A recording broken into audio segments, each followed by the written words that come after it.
sa bansa. Ito pong nakikita ko ngayon, Diyos ko. Patawarin tayo, mahal na poong may kapal. Wala akong nakikita. Puso ko sa bayan ko. At dyan muna natin wakasan ang unang bahagi ng ating palatuntunan ng ating Fun Saturday Live, mga kababayan. Tinig ng Pilipino para sa Pilipino. At tayo po ay nasa ikalawang bahagi ang ating insights sa Fun Saturday Live. Kaga po'y punin yung lagi tuwing araw ng Sabado.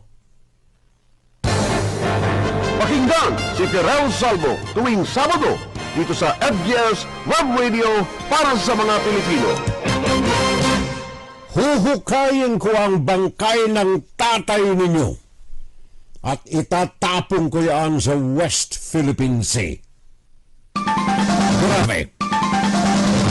Inside, Guro, Opinion, and Saturday Live.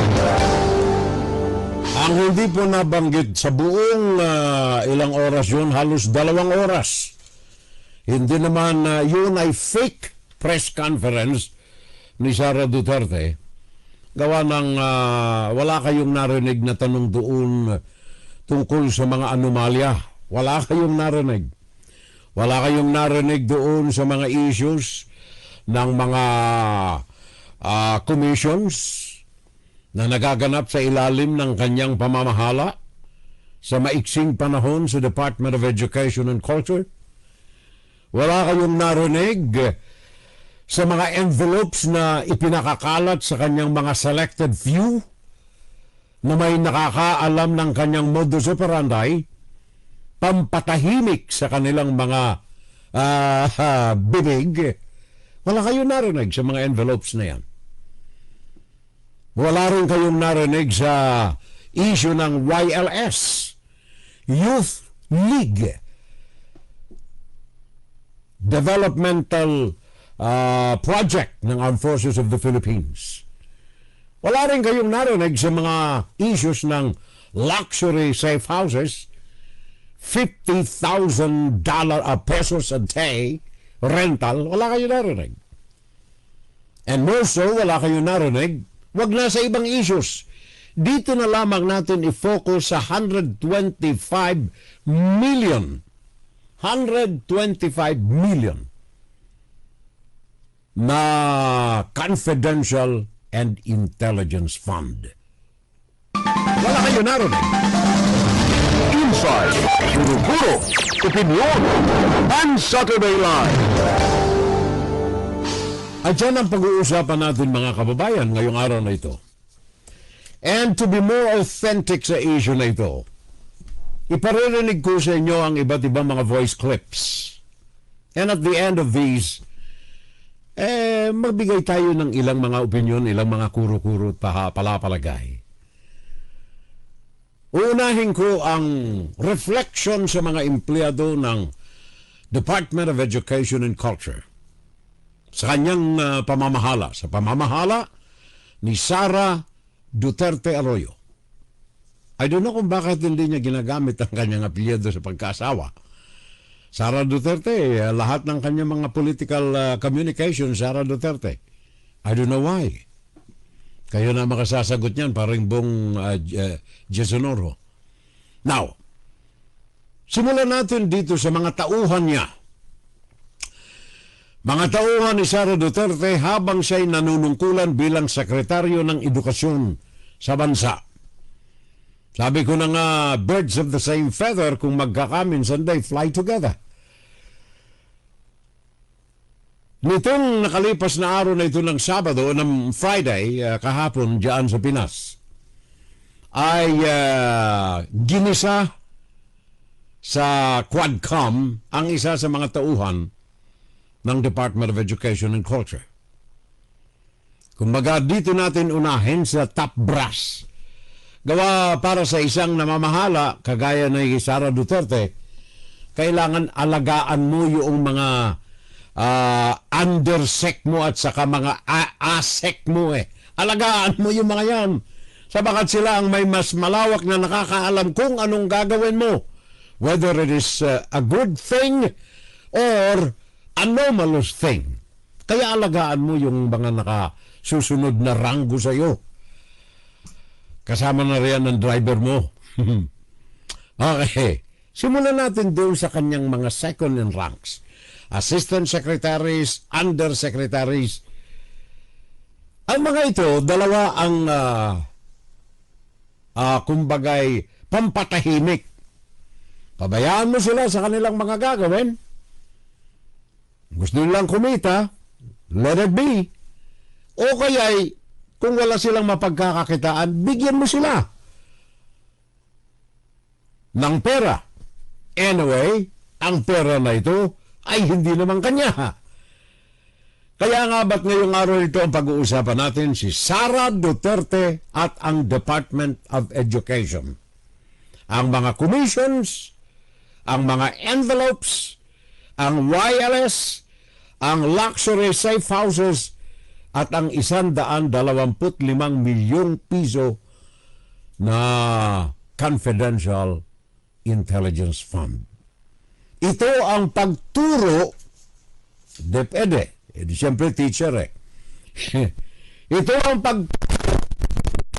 sa paglulustay ng pera na hindi naman kanya. Tingnan ninyo. Well, sapagat hindi susog sa mga batas ang kanyang ginagawa, kung ang kanyang mga tauhan gumagawa ng kaaliwaswasan, no talk, no mistake na lamang siya. Walang gagawin. Bakit? Nakikita sa kanya. Take for example itong si anong pangalan itong mama na ito? Densing. Sa hearing ng Quadcom Friday, ginisa ng husto ni Surigao del Sur 2nd District Representative Johnny Pimentel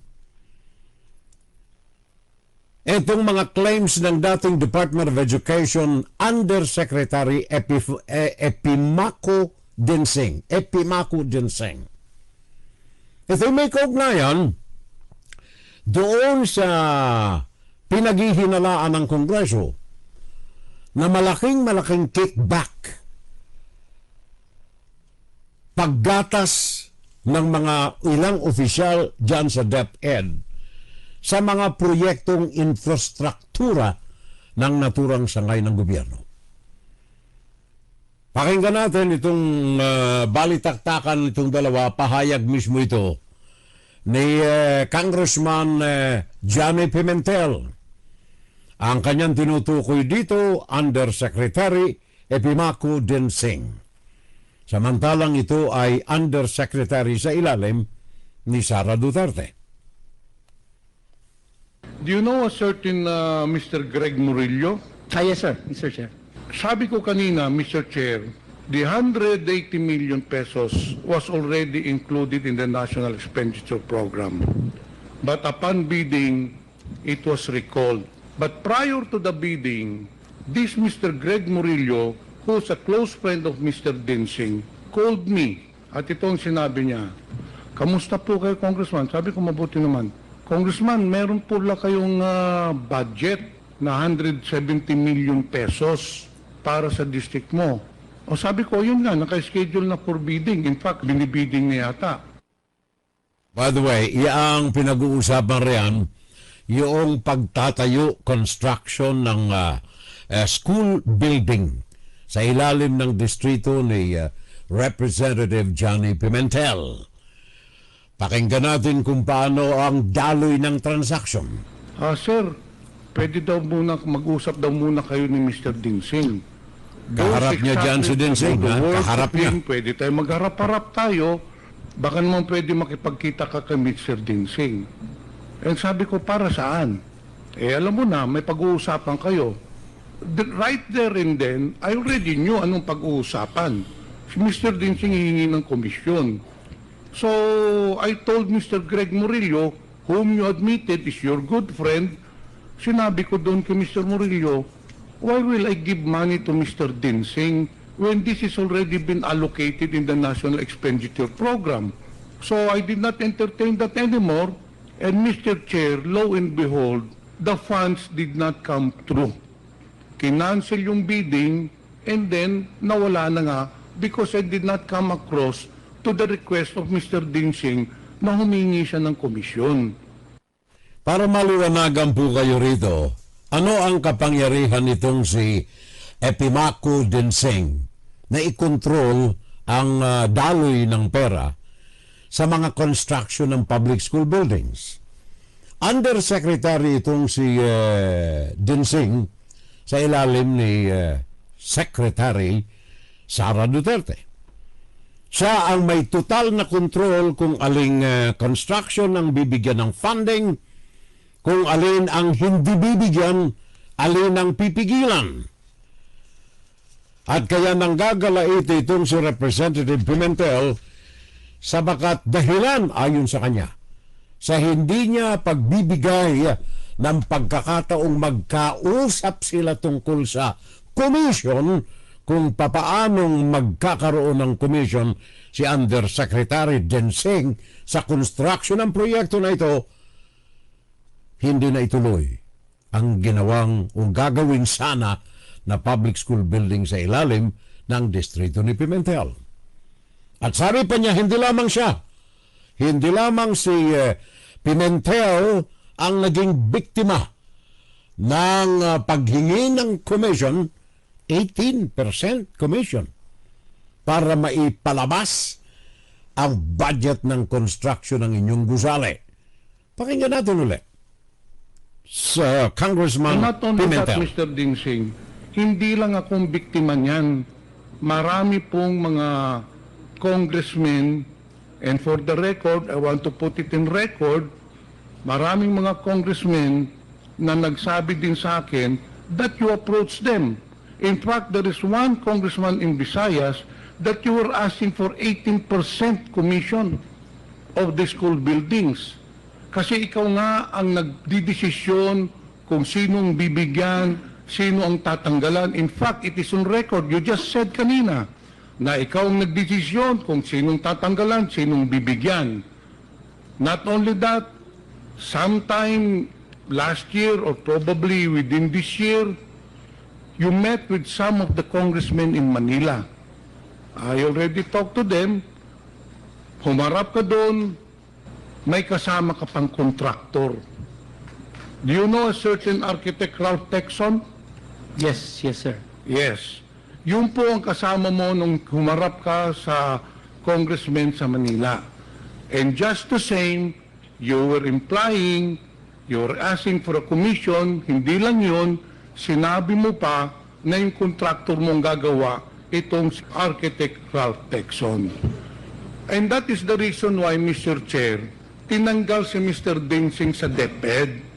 He did not resign. I knew from the very beginning that he will be taken out because there were already anomalies in the distribution, in the allocation of full buildings program. In fact, Mr. Chair, nung pag-alis niya sa DepEd, may isa pang inipit na 34 million pesos sa Bislig Central Elementary School, which is in my district. One official of the new administration sa DepEd called me. Anong sabi sa akin, Mr. Dinsing? Kung meron ka bang project na 34 million sa Bislig Central Elementary School? Sabi ko, meron. Ano, nakabidding na? Hindi, ni-stop nga eh. Eh sir, ito, ilalabas na namin. Inipit ho ni Mr. Dinsing. Well, ito po yung nangyari sa hearing kahapon dyan sa Kongreso. Sa kasalukuyan, ang financial management ng Department of Education sa ilalim ng panahon ni Sara Duterte ay binubusisi ng husto ng Quadcom dyan sa Kongreso. Ang dahilan ay sapagat sa ngayon na pagkaalaman ng Kongreso na maaring may pananagutan si Sara Duterte sa graft and corruption na mga nagaganap diyan sa Kongreso. At sa press ko ni Duterte, wala siyang nabanggit ni isang bagay na may kaugnayan dito sa mga issues na ito na pinag-uusapan diyan sa Kongreso nang magsagawa ng press con. Fake press conference ni Sara Duterte kahapon. Wala siyang nabanggit na mga may kaugnayan dito. Ang lahat ay propaganda materials para sa kanyang panig. Pero ano ang katotohanan ngayon dyan sa Department of Education na nabubulat-latan ngayon ng Quadcom? Na ayon nga rito kay House Majority Leader Manuel Dalipe, si Sara Duterte ay may matibay na mga ebidensya na maaaring sangatan ng korupsyon, graft cases laban sa kanya. Dahilan sa malaking bilang, una ng mga kakulangan ng mga classrooms ng Department of Education, ang kawalan ng mga supply at ang mga nabubulok ng mga supply ng Department of Education na naimbak sa panahon ni Sara Duterte.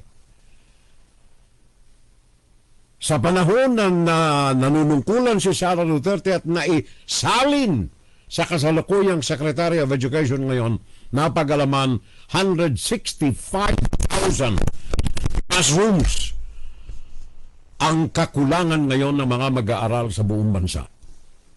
Kaya ano ang sabi finale ng mga kataga ni Pimentel sa kanyang pagbubunyag ng mga anomalya sa ilalim ni Epimaco Densing, Undersecretary of Education Sara Duterte. And that is the reason why, Mr. Chair, this person was taken out of Deped because of his anomalous practices in Deped.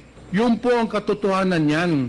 Nakiusap ka pa na ma-retain ka pero hindi na tinanggap ni Senator Sani Angara, and that's good for Deped because you have been doing the rounds para ka nang nagbebenta ng isda. Inaalok mo sa lahat ng congressmen ang allocation ng school buildings asking for a commission. It would be useless for this representation to ask further questions to the resource person because he's a pathological liar. What I will do, Mr. Chair, is gather more evidences to prove that what I am saying is true, that Mr. Epimaco Densing is a very corrupt person. He is a kalawag in the public service. He has been asking commissions for the release of funds for the school buildings. Papatunayan ko po yan sa next hearing. I'll gather more informations. Ito pa lang sasabihin ko sa iyo, Mr. Densing. Dapat wag ka nang bumalik sa gobyerno. The government does not need your kind. You are a very corrupt person making your position to your advantage. Yun lang po, Mr. Chair. Yan ang tinig ni Johnny Pimentel, kinatawan sa Kongreso. Ang kanyang kausap riyan, ang kanyang tinutukoy at tinuturo ay si Epimaco Densing, Undersecretary of Education under Sara Duterte. Ito po ay halimbawa lamang sa bakit very recent ang pangyayari na ito, kahapon lamang ito.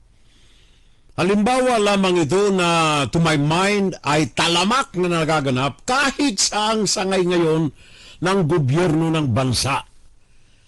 When it is involving purchases for the government, there is always corruption.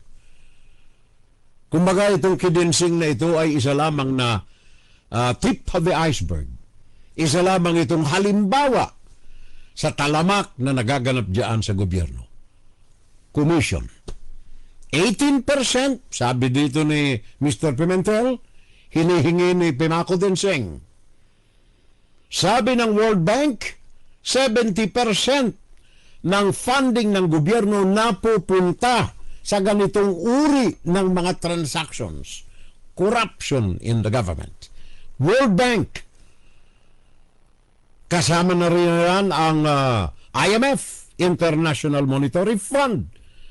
Confirmed na ganyan ang nangyayaring kalakalan sa Pilipinas, lalo na sa panahon ng nakalipas na administrasyon ni Rodrigo Duterte.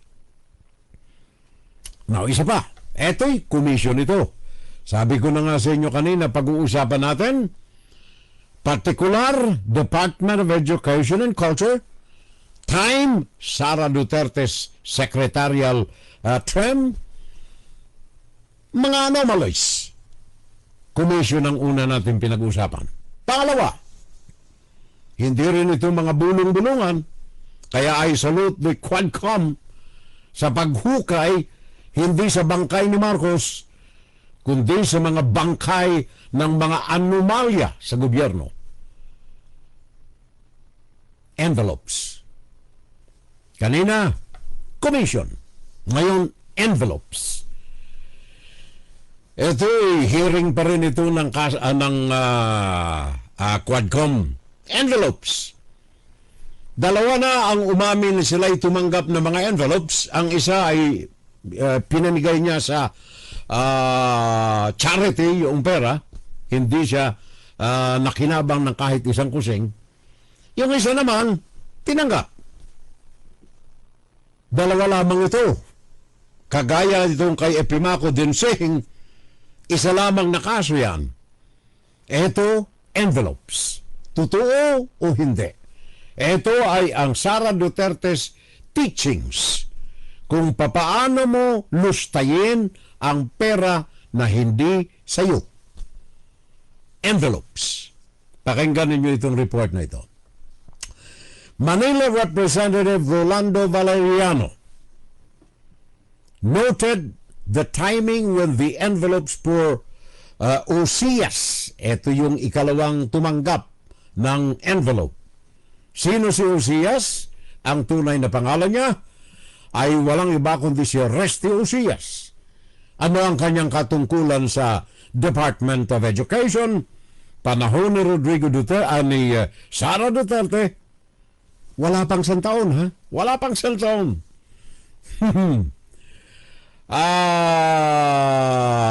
Deped Director, former Bids and Awards Committee Chairman. Name, Resty Osias. Disclosure, tumanggap siya ng 4 na mga envelopes galing kay Sara Duterte. Ayon sa kanya, yung mga envelopes nito ay may laman, bali 4 na ulit. Yung una ay 12,000 pesos. Yung pinakang malaki, 15,000 pesos. In between, iba-ibang halaga. 4 na beses na tumanggap siya. Saan galing ang pera? Sa tanggapan ni Sara Duterte. Saan ipinadaan? Sa magitan na DepEd Assistant Secretary Sunshine Fajarda. Posibilidad ba na si Fajarda ay may envelope din? Natural, sa kanya nagdaraan yung pera.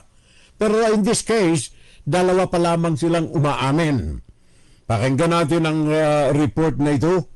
Ito po may kaugnayan dito sa ikalawang envelope na umamin na tumatanggap galing sa tanggapan ni Sara Duterte from 12,000 to 15,000 a month. Regular.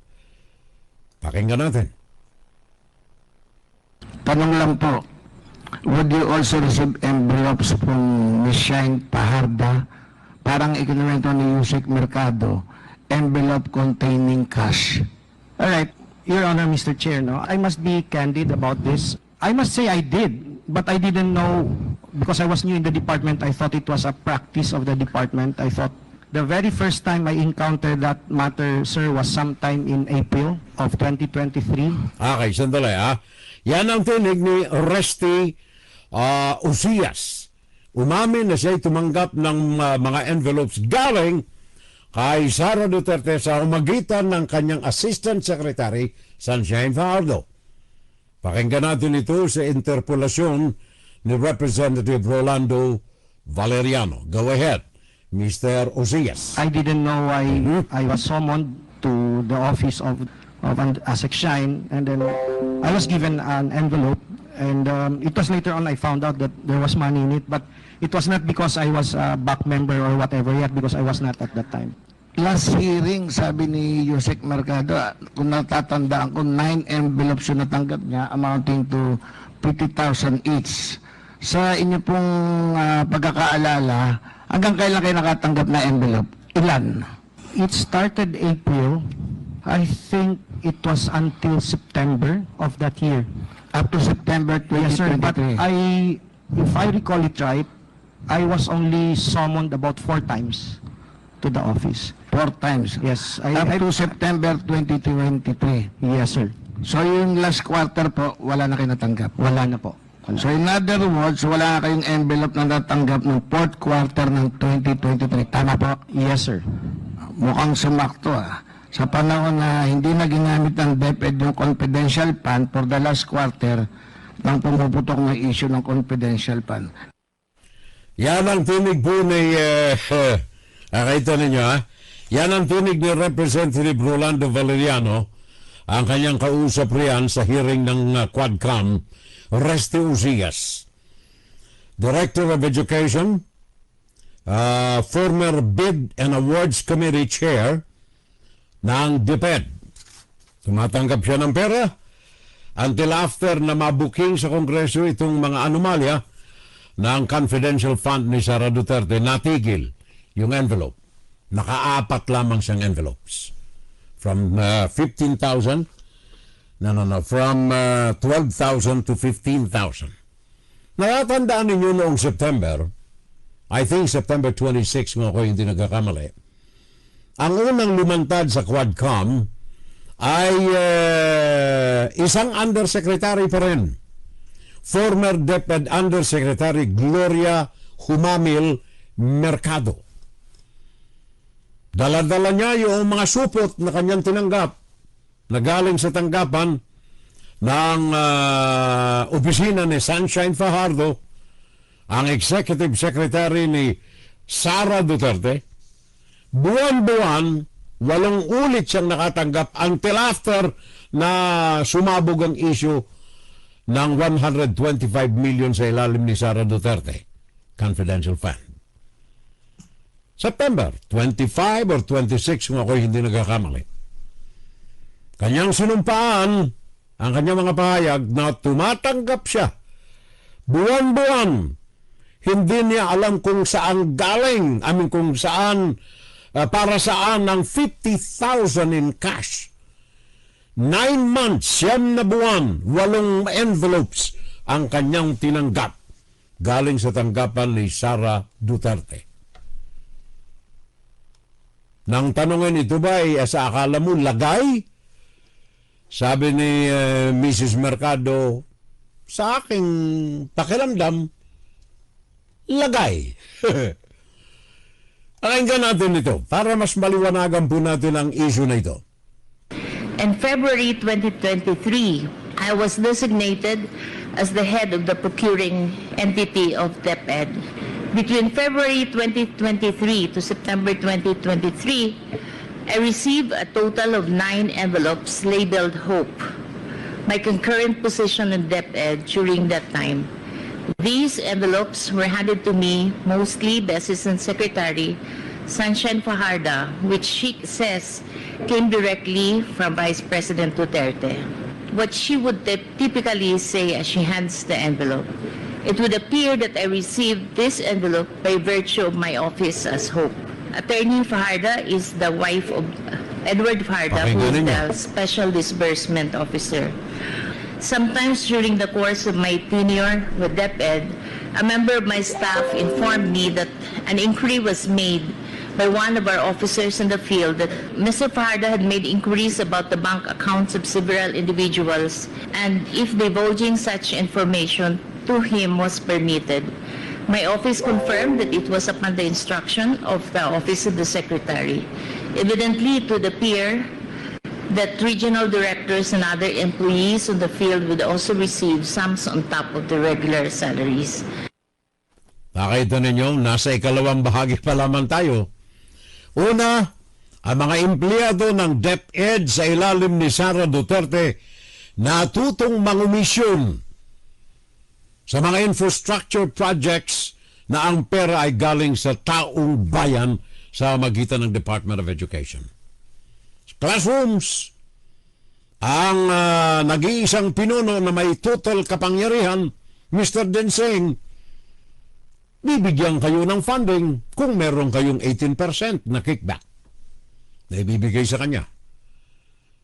Isa lamang ito. And how many more, how many others more ang may ganitong gawain. Maybe hindi lamang sa Deped.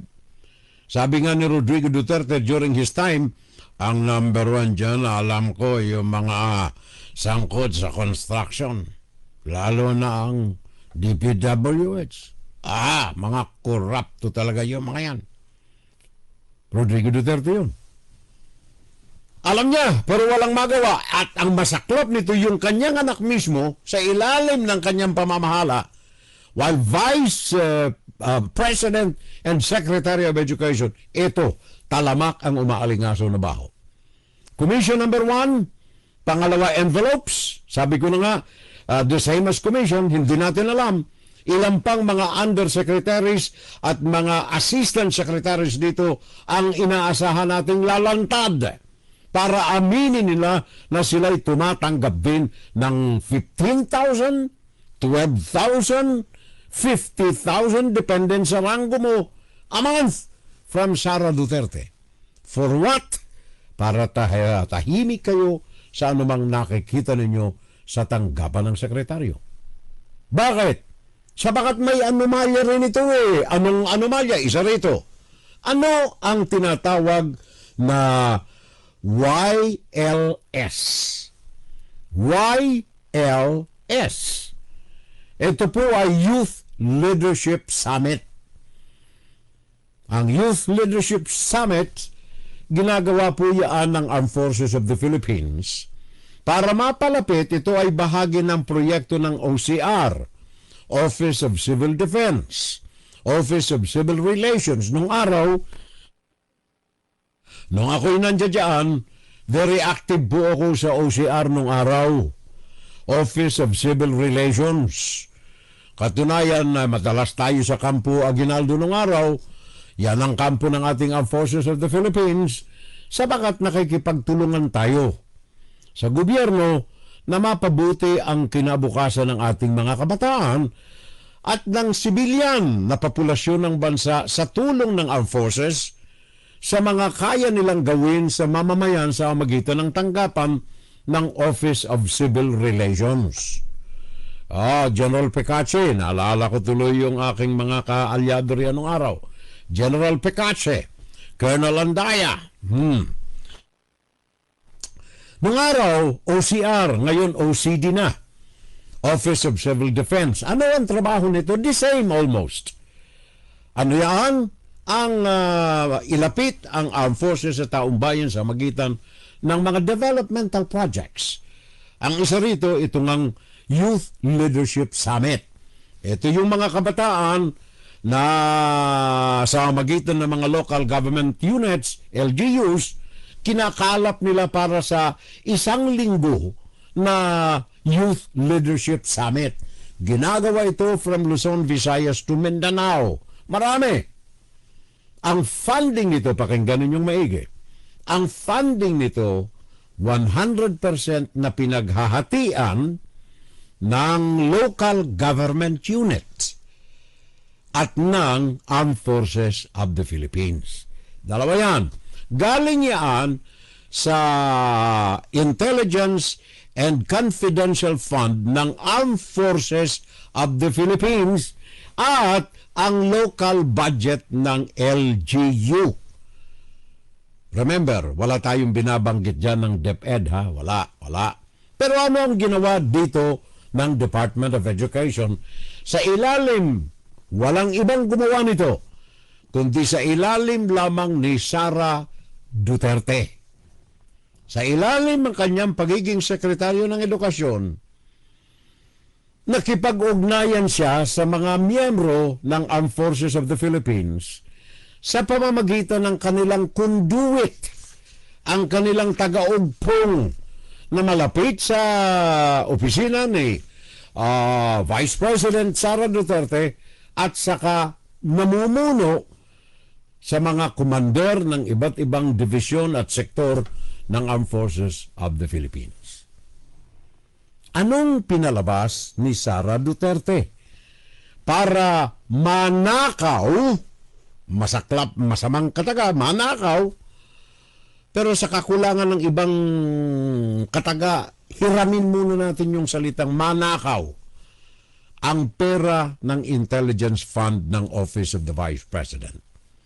Pinalalabas ni Sara Duterte na malaking bahagi ng kanyang kinulimbat na intelligence fund from the people's money ay ginugol niya, sa katotohanan ay ginurgur niya ang armed forces sa magitan ng claim na ang Office of the Vice President ay gumastos ng 15 million sa Youth Leadership Summit na ito. Pinabulaanan ito ng lahat ng mga commanders na ang Malacanang o ang Office of the Vice President ay nagbigay ng share na 15 million dito sa YLS. Pakinggan natin itong pakikipagtalaktakan ni Congressman Romeo Acop, 2nd District ng Antipolo, sa kanyang pakikipag-ugnayan kay General Mempin. Sino si General Mempin? Ito yung kinausap ng spokesman ni Secretary Sara Duterte na makipag-ugnayan sa Armed Forces of the Philippines at papermahin ng mga commander ng isang kasulatan na kumbagay may mga awards na pinagkaloob. For what reason ang award? Hindi nakalagay. For what purpose yung acknowledgement? Hindi rin nakalagay. Address to whom it may concern. Bakit?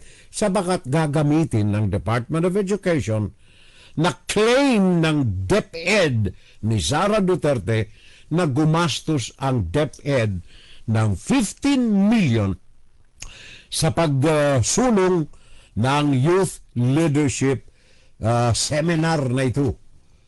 Na ang katotohanan, wala ni isang kuseng, kundi ang pera na ito galing sa local government units and ang pinakang malaking chunk ng financing nito galing sa Armed Forces of the Philippines. Pakinggan natin, liwanagin natin ang gusto kung papaanong gusto ng opisina ni Sara Duterte ay mangulimbat ng 15 million sa magitan ng maniobra at gustong palabasin na may share sila sa expenses ng YLS. Congressman Ako, please. Oh, direct question na lang, General. Did you receive any funds from the confidential funds of the OVP in the conduct of these events? No, sir. No. No, sir. There are no funds coming from the Office of the Vice President. Yes, sir. No funds Regarding coming this. from them. May I ask Yusek Memphine, why Yes, would sir. certifications be addressed to you?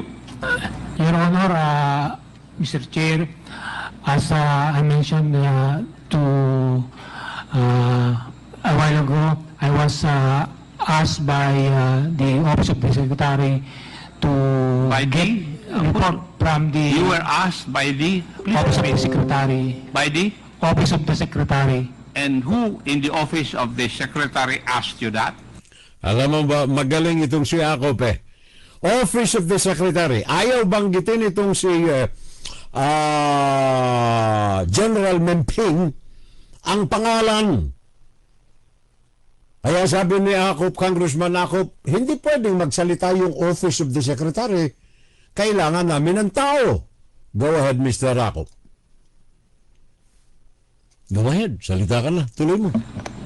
Hindi naman pwedeng magsalita yung Office of the Yun. Secretary, di po ba? So there must be somebody from the Office of the Secretary who asked you to do that. It's And may I know who that is? it's our former Chief of Staff, And who might that be?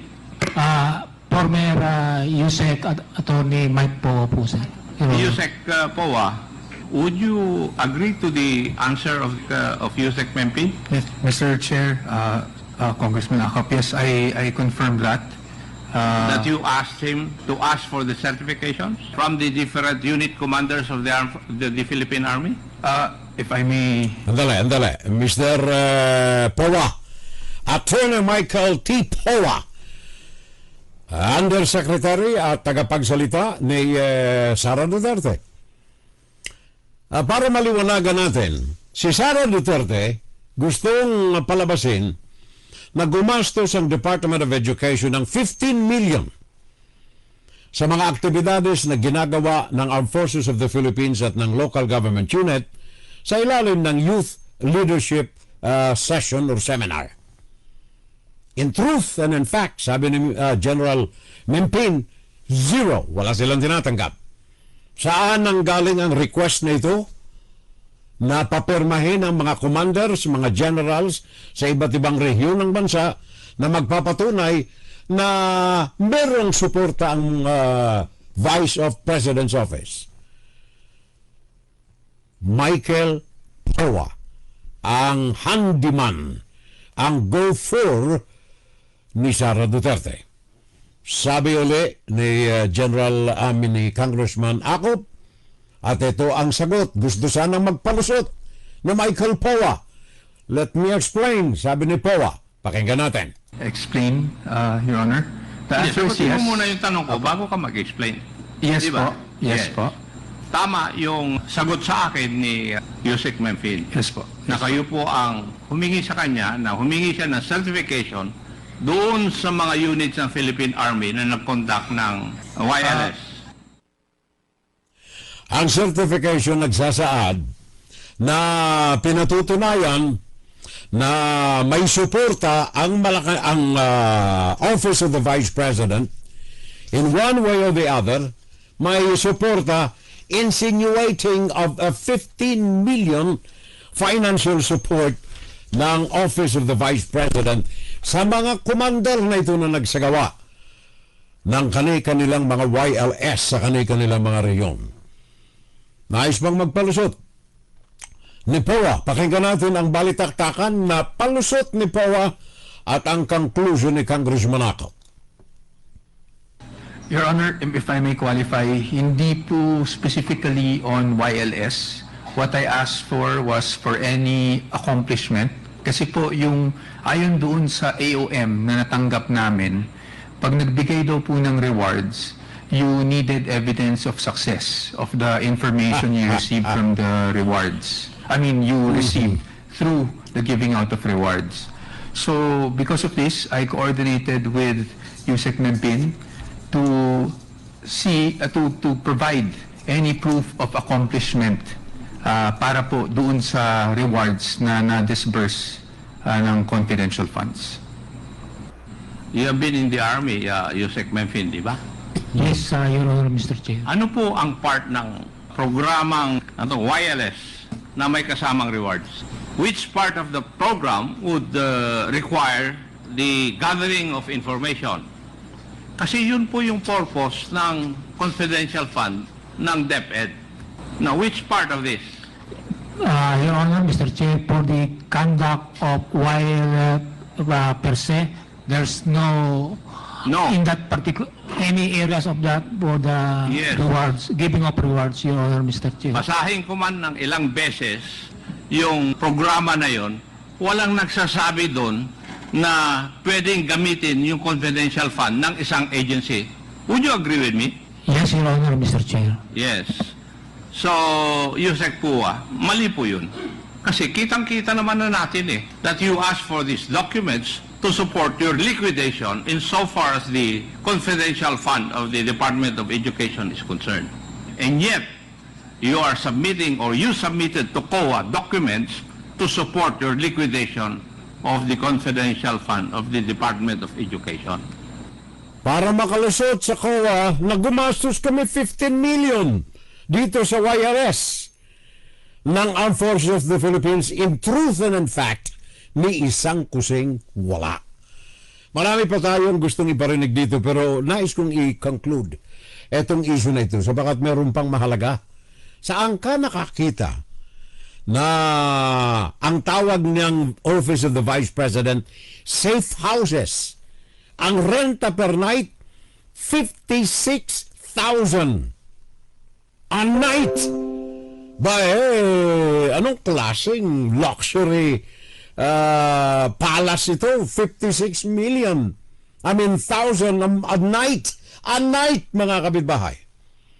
So, tapusin muna natin itong issue ng wireless. Sa magitan itong mga conclusions na binigay ni Congresswoman Jerville Luistro. Ito po ang mga congressmen na nais kong mga saluduhan sa pagbulatlat ng mga kasalaulaan.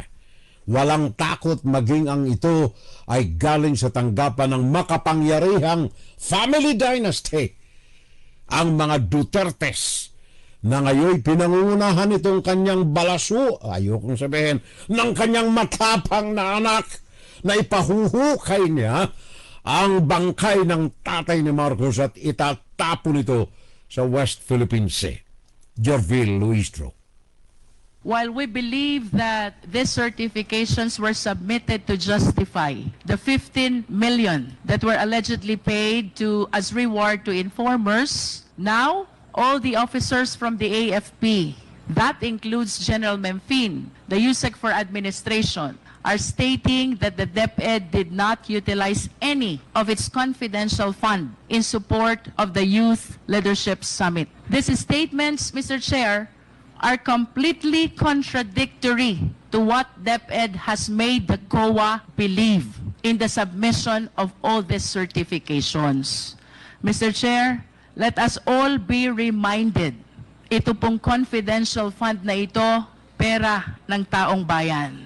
We all of us are accountable to the Filipino citizens. Public office is a public trust. We should be accountable to the people at all times. And I do not understand why these people who are supposed to explain the 15 million is totally unaware of the same, because they are saying that they never use the Deped fund and what they use is the fund of the AFP. While we understand, Mr. Chair, that confidential fund by its nature is not encouraged to be scrutinized, there is nothing under the law that prohibits the same as well. There are important observations, Mr. Chair. Number one, among all civilian agencies, Deped is one of the very few with confidential fund. Two, Deped had this confidential fund only in 2023 and never in prior time. Three, while the DND, which has a mandate to address the national security, has 37 million confidential fund only, the Deped, which mandate does not include national security, has 150 million confidential fund. Yan ang tinig po ni Jerville Luistro, ang kanyang concluding points doon sa paggamit ng 15 million pera ng taong bayan sa ilalim ng Department of Education sa pamamahala ni Sara Duterte, ang kanyang pagtuturo kung paano lustayin ang pera ng bayan, ang hindi niya pera, para sa mga bagay na kapritsyo ng kanyang katawan. Mr. Chair, to continue, while the police, the AFP officers already denied this YLS, having been supported by Deped, 15.54 million po ang amount that the Deped is trying to justify in making use of the certifications that were submitted by the AFP. Number 5, Mr. Chair, prior to 2016, pag ang pinag-usapan po natin ay Youth Leadership Summit, it is the AFP who leads, and they just coordinate with Deped. But on the report that was given by COA, it seems to appear that the one leading the Youth Leadership Summit is the Deped in coordination with AFP. Magnanakaw, ano? Baliktad po ito. Number 6, Mr. Chair, I do not want to preempt any conclusion. However, Mr. Chair, General Memphine spent 2017 to 2023 of his AFP career in Davao City and Davao region. During Right. this time, the former president is the president and our vice president is the mayor. Sandali, Congressman Luistro. Ito pong si General Mempin, kagaya ng napakinggan ninyo, ang naging tulay, nagsagawa ng pagkumbinsi sa mga provincial commanders at mga generals na magsumiti noong papel na yaan na hinihingi ni Secretary POA on behalf of Secretary Sara Duterte. During those time, Mr. Chair, Davao City, while it is authorized to have and to utilize confidential fund, I believe has one of the highest confidential fund among the LGUs in the entire country. I hope the Secretariat can produce the data. I wish to ask, Mr. Chair, ito bang lahat ng ito ay coincidences? Hindi po. Congresswoman Luistro, thank you. Hindi po coincidences yan eh. Ito'y plinano. Sabagat masarap na magturo ng paglustay ng pera ng taong bayan ng kahit sa anong gusto mong gawin. Kagaya nitong Safehouses. Pwede nating nakawin ang pera ni Juan de la Cruz at sabihin natin ginastos natin ito bilang aktibidad ng gobyerno kagaya ng kanyang depensa. Just today, Saturday, ang gobyerno naman talagang gumagastos yan milyon-milyon araw-araw para ituloy ang mga pagtakbo nito. Palusot ng inyong Vice Presidente. Bakit? Sabagat ito, Office of the Vice President spent from December 21 to 31, December 21, 10 days. Gumasto sila ng milyon-milyon. For example, 1 million spent in 11 days. Meaning to say 909,000 a day. Marami bang projects naman kasi siguro? Hindi. Isang kwarto ng hotel. Isang kwarto ng hotel, December 26, 1 million, ginastos ito in 11 days sa isang kwarto lamang ng hotel. Gumagastos ng almost 1 million. To be exact, 909,000 a day or 1 million in 10 days sa isang hotel diyan sa tanggapan ng Vice Presidente na siyang umakupan nito. Hindi lamang yan. Another hotel. Hindi hotel palasyo na ito Ang tawag nila rito ay Vice Presidents or Deped Safehouses. Tinitirhan ng Vice Presidente sa kanyang mga pinupuntahan. 11 days from December to December 22. 750,000. Meaning to say every day, gumagastos siya 68,182 a day sa kanyang safe house. Another one. Maraming safe houses po ito Kaya nga ba't ang lahat ng total nito umaabot ng 125 million Tingnan niyo itong mga resibo na ito. Yung mga resibo po na yan, mga kababayan ko, itong resibo na yan, ay walang nakalagay na pangalan kung ano man ang mga importante. Tinanggap lamang ito ng ating COA. Walang niha, walang ho, walang investigasyon, etc. Ebidensya na Gumastos sila ng ganitong halaga. Magkano ito? 500,000 spent in 11 days. Or every day, gumagastos sila sa kwarto na yan ng 45,455 pesos a day for 11 days.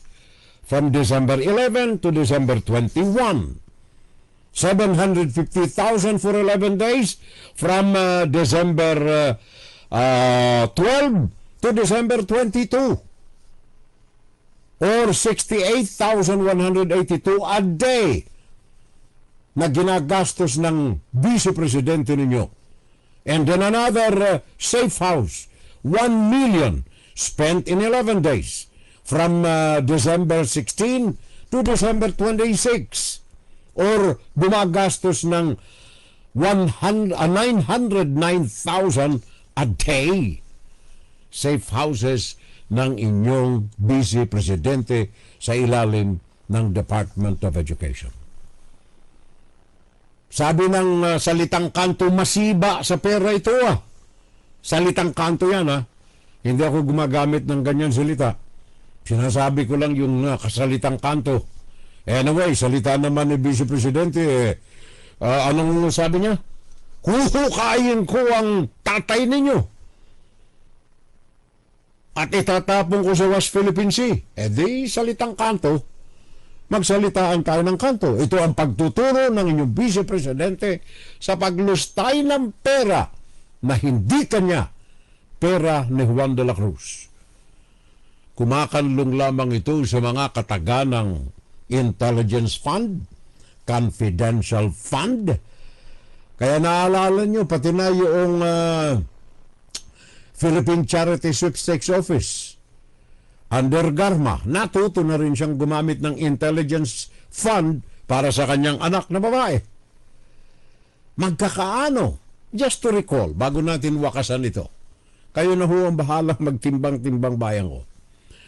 Just to recall, nung siya ay alkalde ng Davao, doon siya nagsimulang magtampisaw at makita ang pwede niyang pagkunan ng perang malulustay na hindi mababawasan ng kanyang sariling kaban. 2016, alkalde siya ng Davao, pinalitan niya ang kanyang tatay, ang kanyang intelligence fund, 144 million. Sabi niya, masarap pala. Masarap pala itong may 144 million ka. Libre ito sa anumang mga auditing ng COA. Kailangan mo lang ang bogus na receipt, ayos na. Wala nang scrutiny ni ang Kongreso, Senado, walang kapangyarihan na bulat-latin kung saan mo ginastos ang 144 million na intelligence fund noong 2016. Kaya nung ginawa ni Sara, dagdagan ko kaya ito. 2017, 294,000. 294,000. Hindi pa siya sapat ang 144. Dinuble, 294,000. Nagtampisaw ng sangdamakmak na pera ni Juan de la Cruz. 2018, nakukulang pala ang 294. Gawin natin, 420 million a year. 420 million 2018. Sabi niya, teka, kulang pa. 420 million lang ito, kulang. Dagdagan pa natin. Kaya yung mga huling taon niya, 4 na taon niya bilang alkalde ng Davao, 2019 to 2022, ang kanyang intelligence fund umaabot even 460 million a year sa 4 na taon na yan. 460 million. Naging Vice Presidente, naging Secretary of Education. Wala akong masyado nito. Mangrako tayo sa iba. Pati ang opisina ni Bongbong Marcos naging kasangkapan. Nakakuha siya ng 125 million additional sa kanyang intelligence fund. Yan po, ladies and gentlemen, ang inyong Vice Presidente. Sa kanya lamang na panunungkulan ng less than 2 years bilang Secretary of Education, ang pagtuturo niya ng paglustay ng pera ni Juan de la Cruz na hindi sa kanya. Inside, Guro-Guro, Opinion, and Saturday Live. Magandang uri ng pagtuturo para sa mga kabataang nais matuto. Saturday Live. Ang inyo pong abang lingkod, mga kapitbahay. Pakinggan si Ferel Salvo tuwing Sabado dito sa FGS Web Radio para sa mga Pilipino. For the Filipino people, of the Filipino people, and by the Filipino people. Puso ko sa bayan ko. Yan po ang ating tinig ng ating mga kababayan. Tinig ng Pilipino para sa Pilipino.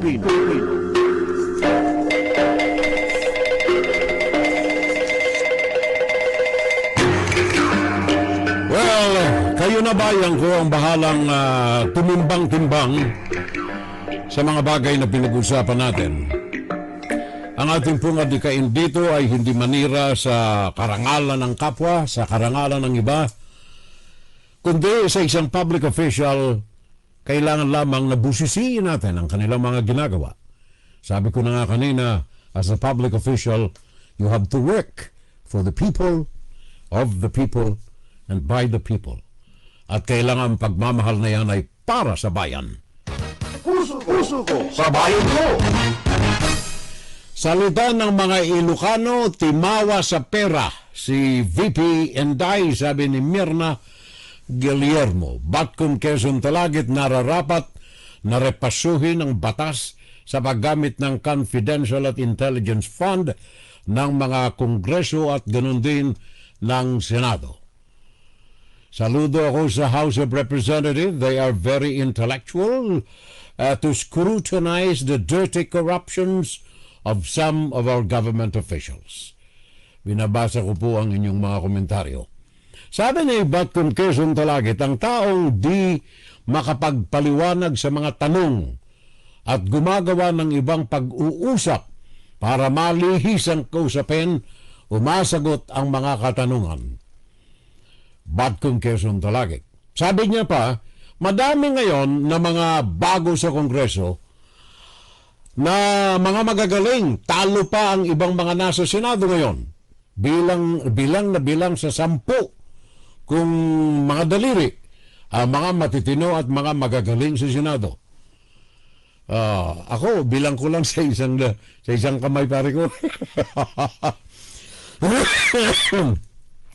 Hindi doon sa kanta ng mga eskwela natin nung araw, 10 mga daliri sa kaliwa at mali. Ano yun? 10 mga daliri. Di ko na alam, pare kayo. Grade 1 pa ako nang kumanta niyan. Malinaw pa sa liwanag ng araw na impeachment ang pinagagawa ng dating secretary ng Deped, walang iba kundi si Sara Duterte. Sabi ni Batcom Talagit, pare ko ay.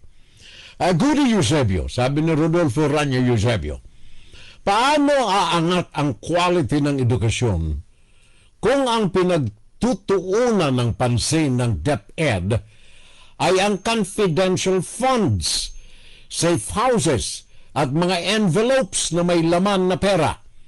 Kaya kulela tayo sa programa ng International Students Assessments o kaya PISA na pang 70 tayo sa 81 mga bansa sa daigdig.